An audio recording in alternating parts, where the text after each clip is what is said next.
Mga kaboses, isang napagandang araw po sa ating lahat at welcome po dito sa ating YouTube channel. And for today's episode mga kaboses, ito magandang pag-usapan ito mga kaboses. Tungkol po ito sa bangayan ni Attorney Topacio at ni Larry Gadon, mga kaboses, di disbarred lawyer, Attorney disbarred lawyer Larry Gadon, mga kaboses. So, ang pag-uusapan po natin ngayon ay hindi na po boxing Hindi na po boxing mga kaboses kasi po singing contest. Singing contest na po mga kaboses dahil po ito po nga si Larry Gadon ay may isinampa po na kaso sa kanya. No, mga kaboses, matapos po sinabihan niya po na ang Supreme Court raw po ay tota raw ho ng mga Duterte. No? And after that, mga kaboses, yung nagsampa ng kaso, isa doon si Attorney Topacio. Mga kaboses, at dito si Attorney Topacio ngayon ay hinamon mga kaboses ni Larry Gadon nang hindi boxing kasi tapos na kay Torre mga kaboses tapos na, kundi meron pong bagong version, singing contest po ang hinamon ni attorney ani disbarred lawyer Larry Gadon mga kaboses. Hindi na pala siya abogado hindi na pala siya attorney mga kaboses kasi po na disbar na po itong si Larry Gadon kasi nga po alam po natin yung ugali nito. Hindi nga natin maalam no kung bakit nilagay pa rin siya sa kanyang posisyon sa poverty alleviation mga kaboses. Well, tingnan rin natin kung ano nga ba ang trabaho ni Larry Gadon mga kaboses.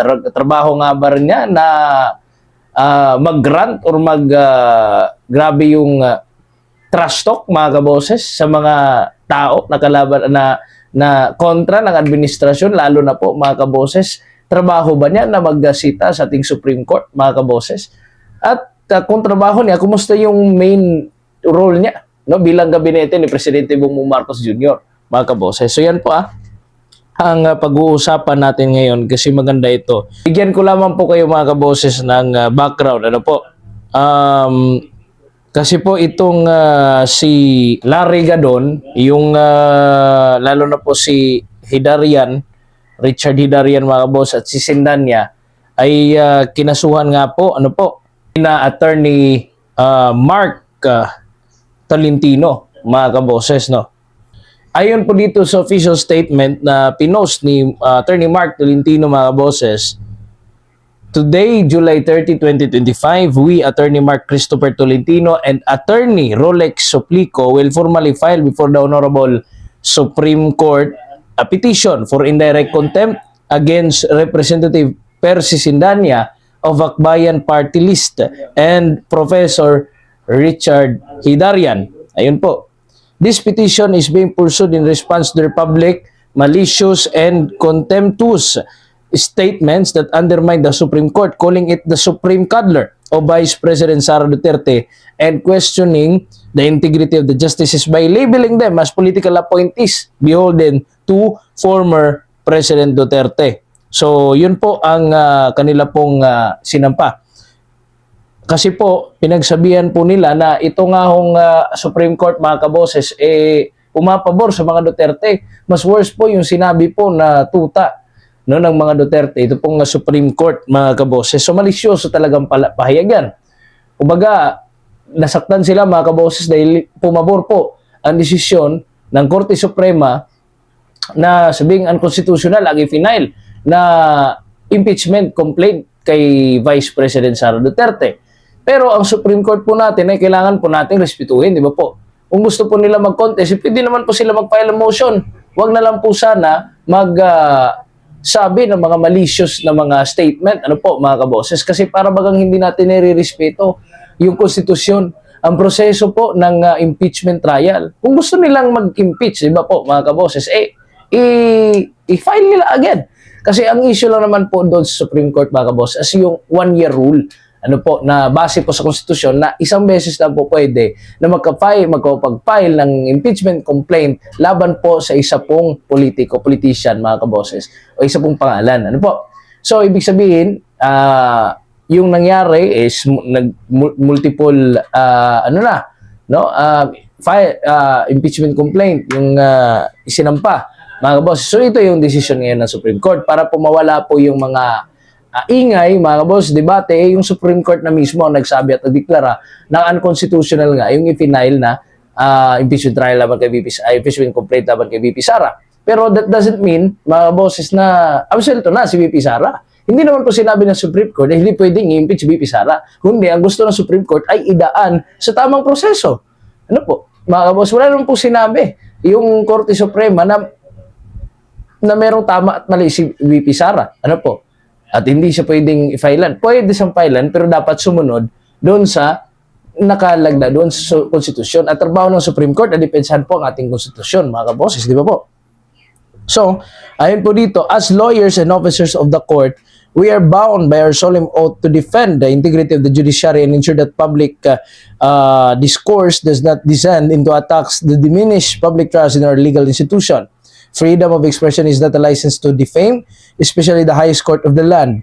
In addition, we confirm that Attorney Ferdinand Topacio will also file a separate petition for indirect contempt against Presidential Advisor for Poverty Alleviation Secretary Larry Gadon for referring to the Supreme Court as tuta ng mga Duterte, a slur that similarly disrespects and degrades the institution of justice. To demonstrate public support for the judiciary and the rule of law, there will be a peaceful and simple rally at Liwasang Bonifacio. So, yun po yung isinagawa, mga kaboses, ng mga rally doon sa Liwasang Bonifacio. Ito, pag-usapan na natin ngayon. At since nag-file din po si Atty. Topacio, laban po kay disbarred lawyer, Larry Gadon, mga kaboses.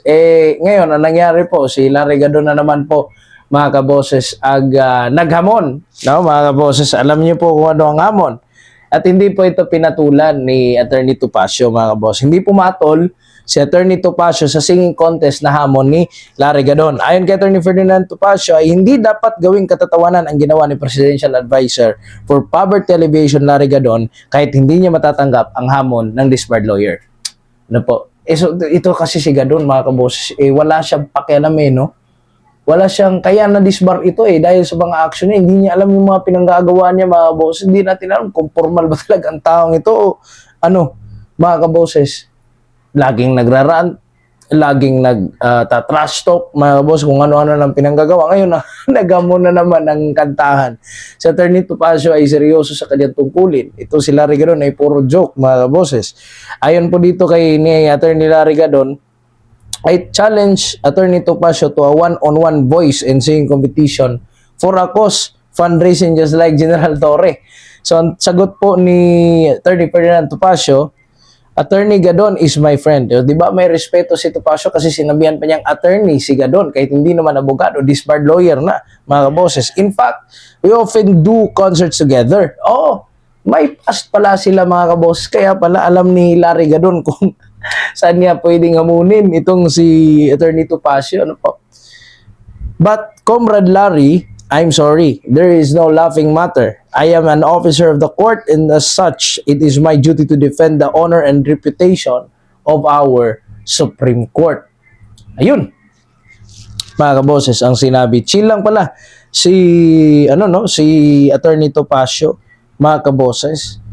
At tama naman po yung kanyang ginawa. Hindi na naman po niya pinatulan, mga boses. Alam naman po natin, hindi rin naman titigil ito bakit tumigil ba si Larry Gadon? Sa kanyang pinanggagawa simula nung na-disbar siya, di ba hindi? Mas lumalala pa. Mga kaboses, lalo na ngayon, mga boses, hindi natin alam kung tinarbaho ba talaga nitong si Larry Gadon, mga boss, yung kanyang trabaho, mga bosses. Kasi siya raw ay Presidential Advisor for Poverty Alleviation. Pero nasaan nga ba ngayon, mga kaboses, ang direksyon ni Larry Gadon? Sisingilin talaga natin, lalo na po tumataas ang hunger rate ng ating bansa, mga kaboses. Soldado yan ng ating gobyerno. Soldado natin yan Tapos yan lang ang gagawin niya dyan, mga kaboses, nagpapatawa. Nagiging clown. Nagiging clown, mga kaboses, dyan po sa kanya pong trabaho bilang gabinete ni Presidente Bongbong Marcos Jr. Ewan ko ba kung ba't na-retain itong taong ito, mga kaboses, no? Hindi natin alam kung ano talagang problema ni Atty. Larry Gadon, no? Baka may, may background siya. Hindi natin alam, mga kaboses, kaya naapektuhan yung mental health niya, po. So, mas marami pang headline, si Larry Gadon, mga kaboses, sa mga panlalait at iba pa pong kontrobersya kaysa po sa anumang programa, mga kaboses, laban sa kahirapan. Wala po tayong nakikinig. Wala po tayong naririnig, no?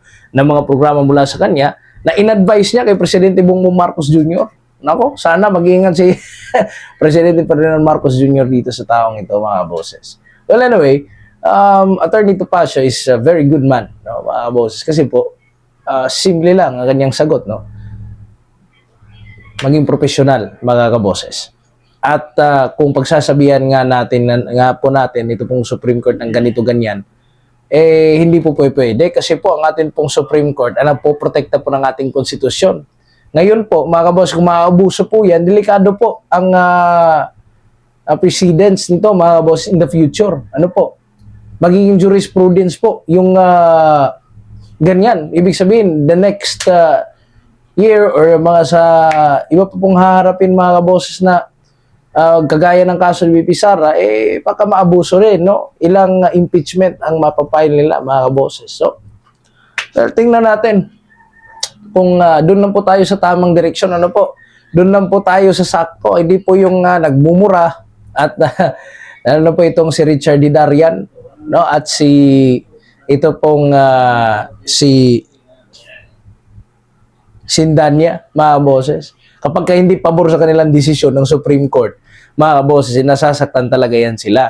Pero kapag ang dami pong pumabor sa kanila, mga boses, pero wala pong ibang reaksyon doon, mga boses. Ngayon lang po sila nagre-react, mga boses, na ganito kasi lawag po sa kanilang kalooban. Kung meron naman po, hindi po sila na mag-file ng motion, mga boses, no? Mag-file, mga boses, ng kung hindi po nila idaan din sa legal na proseso, mga boses. Ganun lang. Kung gusto nila talagang ipatalsikin si VP Sara, di mag-file sila uli, di ba po? Kasi hindi naman po issue yung kung absuelto ba si VP Sara o hindi. Yung issue lang is yung 1-year rule na dapat nilang respetuhin. Mga boses, sa proseso sa pagsasampa ng impeachment complaint, dapat sakto, mga boses. Di ba? Ganun lang naman. Bakit ang grabe yung reaction nilang lahat, mga boses? Hindi nila matanggap. Well, thank you so much, mga boses, sa inyong pakikinig. At abangan niyo po susunod po natin na episodes. Marami po tayong pag-uusapan, mga boses, dito po sa ating YouTube channel sa Standpoint Analysis. Maraming salamat po sa inyong pakikinig. Ko po si Boses Wins. At kayo po yung nakikinig at nanonood sa Standpoint Analysis. Subscribe, hit the notification bell para notify kayo sa lahat po natin ng mga uploads, mga boss. God bless yung lahat and bye-bye.